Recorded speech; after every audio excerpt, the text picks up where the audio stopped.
I basically was born in Brownville, Texas.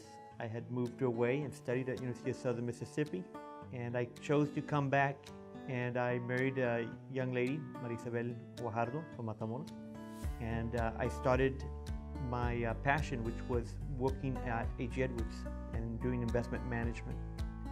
After 7 years at A.G. Edwards, I chose to go and open my own business up and founded Henderson Capital and Wealth Management, and basically serving private clients in the Brownville area for the last 11 years.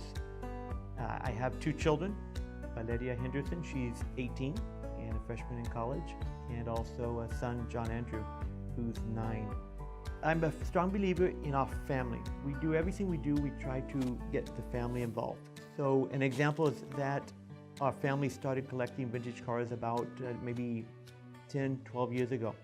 And my dad started it, and then slowly I became involved in it, and we'd purchase antique cars from the 1930s to the 1970s, and we'd restore them, and then we'd drive them. And after a while, I became involved and enjoyed it with my father, and so then I started to get my children involved.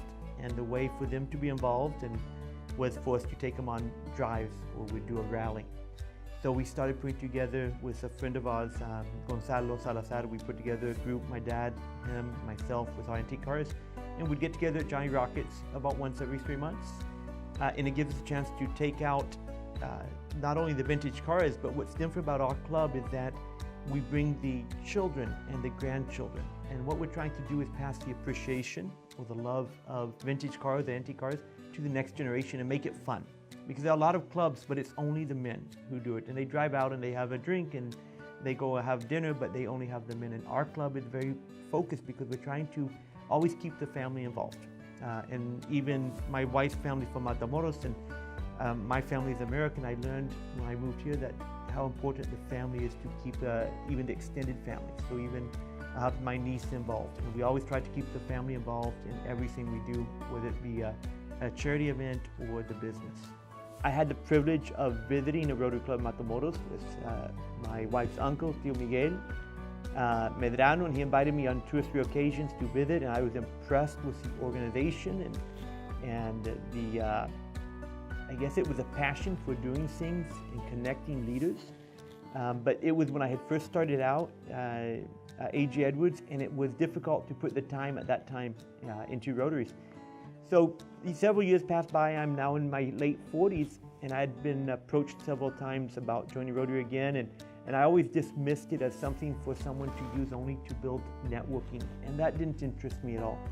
I always wanted to be involved in something where I felt I could give back and contribute. So every time someone would mention Rotary, I would say, no, that's for the younger guys, just so they can network, and I'd pass. Well, this summer, the summer of 2018, we had an event come up, and we needed to get people involved and do a fundraiser.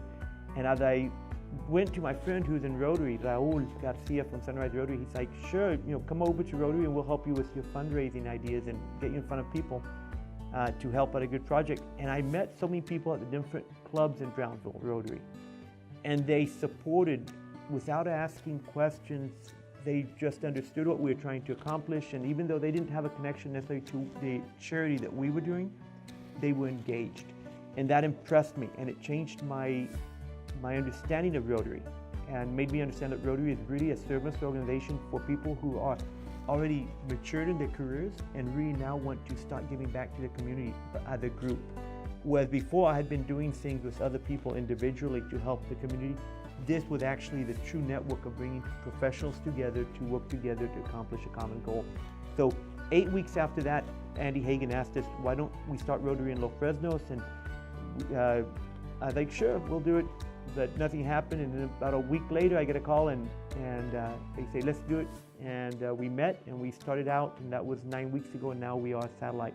So really what's important is it brings together our network that we had in Los Fresnos of our leaders that were already actively working together, and it just brought us and formalized us into one entity that we can work together and become better acquainted and work together on common goals.